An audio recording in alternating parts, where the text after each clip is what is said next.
Continuamos con A Ocho Columnas. Continuamos a 8 columnas a través de Telecolor. No le hemos echado un vistazo a la universidad, cómo están las actividades. Ya ha habido incorporación de clases a la Universidad del Zulia. Sé que estás en una comisión pro defensa de los derechos humanos. Cuéntanos. No, ciertamente en materia de las clases, realmente la actividad ha sido muy baja porque, pues, en primer lugar, para uno mismo como profesor, uno no deja de pensar en la seguridad de los estudiantes. Nosotros asistimos, pero uno entiende que es lógico que los estudiantes, dada esta situación de conflicto, pues no lo hagan. Y en materia de derechos humanos, ciertamente, digamos que uno es un modesto colaborador de un equipo integrado por personalidades muy importantes en materia de derechos humanos, que en estos días precisamente estuvieron en tu programa, encabezado por la doctora Diana Romero, la doctora Lolita Nillar, y básicamente la labor ahí de uno es de colaboración y de apoyo a estas personalidades que están tratando de defender los derechos de los ciudadanos. Además volvamos al tema económico, además de la inflación, la escasez, digamos, ¿cuál sería el tercer gran problema de nuestra economía? La tercera gran encrucijada a resolver, a rectificar. Quiero que me argumentes un poco más eso que dijiste ahorita, que el dilema en Venezuela no es entre capitalismo y socialismo, sino entre especulación financiera y producción. Sino entre especulación financiera y producción. Atención, redáctame un tuit, vamos a redactar un tuit sobre esta frase. Atención, el dilema en Venezuela no es entre capitalismo y socialismo, sino entre especulación financiera y producción, coma. Especulación financiera y producción, coma. Dice profesor Gustavo Machado. Ponle ahí, dice profesor de luz Gustavo Machado. ¿Ok? Y lo envía con la fotico del set y la cosa. Ok. No, lo podemos afirmar, y es lo siguiente. Durante las últimas 3 décadas, ¿cuál ha sido la crónica, cuál ha sido el proceso crónico del Bolívar? De evaluarse frente a la divisa. Entonces, básicamente, ¿qué es lo que entienden los agentes económicos? Que dedicarse a comprar y vender divisas es rentable. Claro. Es rentable hasta para el ciudadano común y corriente. No le da chance de ahorrar en un año lo que se puede ganar en una operación de esa. Entonces, el tema es, si eso es así, si es rentable dedicarse a comprar y vender divisas, ¿quién se dedica a producir? Para que efectivamente la gente se va a tomar los dolores de cabeza de comprar maquinaria y equipo, instalar una planta, contratar trabajadores, ¿ves? Entonces, y en consecuencia, dedicarse a producir bienes y servicios. Entonces, el tema de fondo está en que la política económica debe estar orientada a lograr que la especulación financiera no sea rentable, o al menos no sea tan fácil la rentabilidad en la especulación, con la especulación financiera. De manera que quien quiera hacer dinero se dedique a producir bienes y servicios, como ocurrió en los 60 y en los 70. Cuando teníamos un tipo de cambio estable, pues efectivamente había altos niveles de inversión, y por eso es que tú comentabas que tú recordabas épocas donde estaban los supermercados llenos, bajas tasas de inflación, etcétera, etcétera. Para que tengamos un ejemplo de lo que se puede lograr con un correcto manejo macroeconómico, que es un tipo que básicamente consiste en tener un tipo de cambio estable y un presupuesto equilibrado. En el año 1967, con esas dos condiciones, la tasa de inflación en Venezuela fue de 0%. De manera que... En 1967. Oye, un momentico, redáctame otro tuit ahí.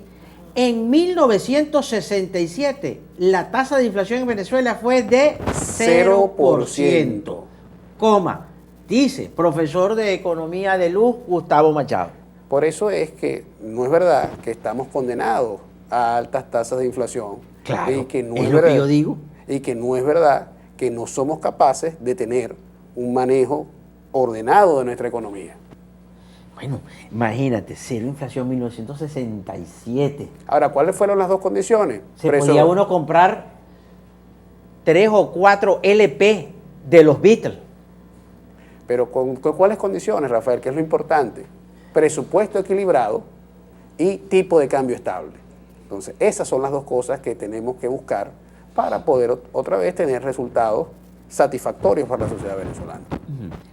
¿Cómo analizas las distintas opciones que el gobierno nacional ha manejado para obtener divisas? Además de la venta de petróleo y los convenios con la China y toda esa inyección de dinero, ¿cuál es tu análisis? Unos dicen que estamos hipotecados a la China, que le debemos mucho a los chinos, que no, bueno, que pasarán generaciones para pagar esa deuda. ¿Cuál es tu apreciación? Mira, en materia de manejo de la deuda, pues ciertamente Venezuela tiene importantes activos con que responder a la deuda. Ahora, no hay riesgo, en conclusión, no hay riesgo con la deuda china. ¿Puedo escribir eso? No. El tema aquí es que hasta ahora el monto de la deuda, pudiéramos decir, de lo conocido, porque ese es otro tema, es manejable. Ahora, ¿qué es lo que está preocupando? La velocidad de crecimiento de la deuda. ¿Y por qué decimos que está preocupando eso? Porque ya en el presupuesto del año 2014 están destinados 121 millardos para el pago de deuda pública. ¿Cuán importante es ese monto? Bueno, ese monto supera a lo que se va a dedicar de manera conjunta a educación y a salud, que es 110 millardos.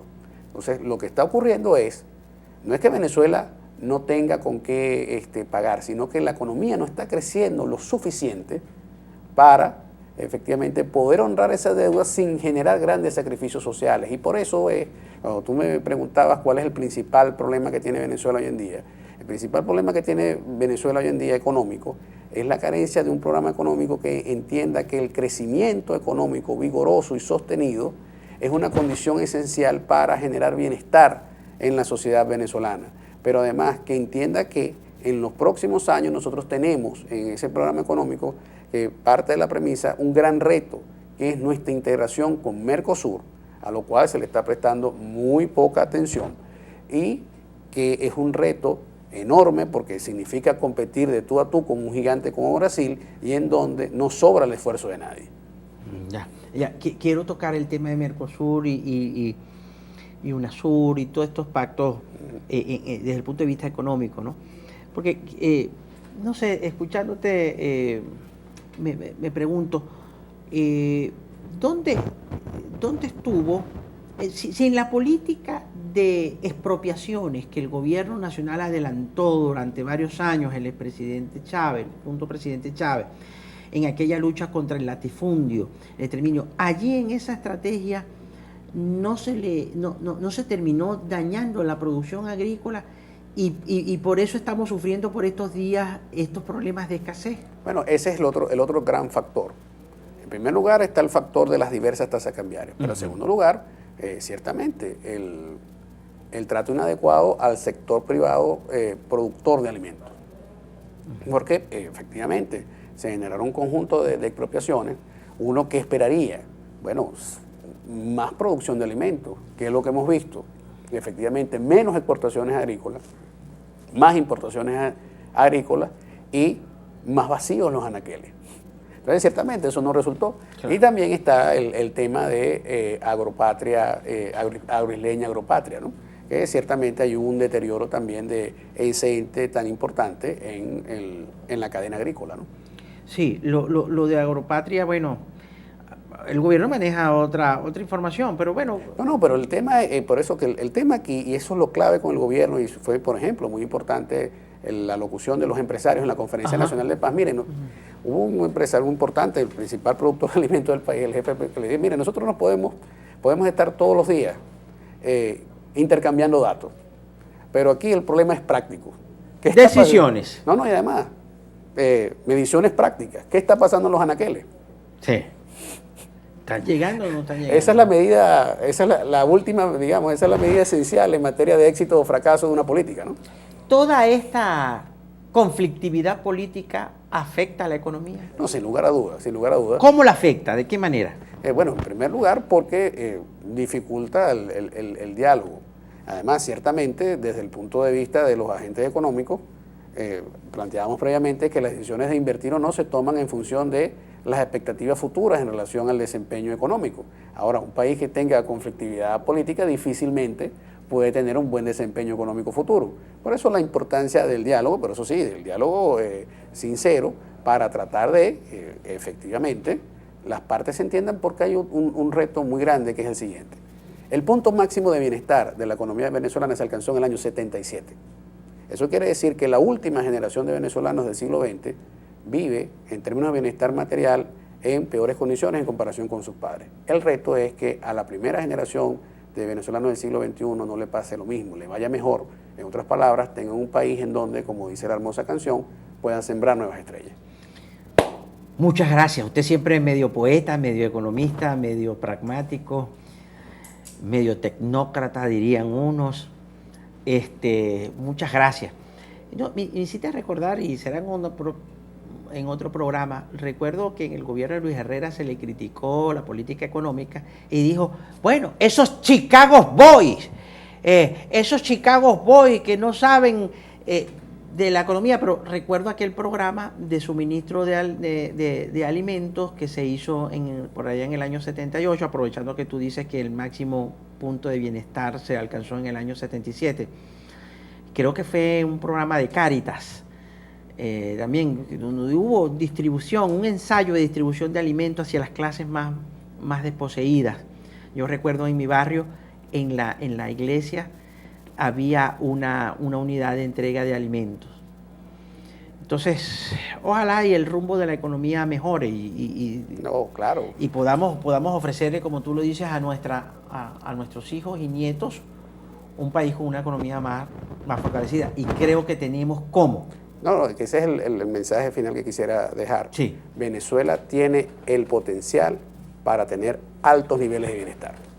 Bueno, muchas gracias al economista, profesor universitario de pre y posgrado, Gustavo Machado, por su visita al programa. A ustedes mil gracias por la sintonía. Por favor, sigan con la excelente programación que les ofrece Telecolor. Será de noticia. Y donde está la noticia, está Galicia. Más vale creer en Dios que en hombres poderosos. El Señor bendiga sin límites al pueblo zuliano.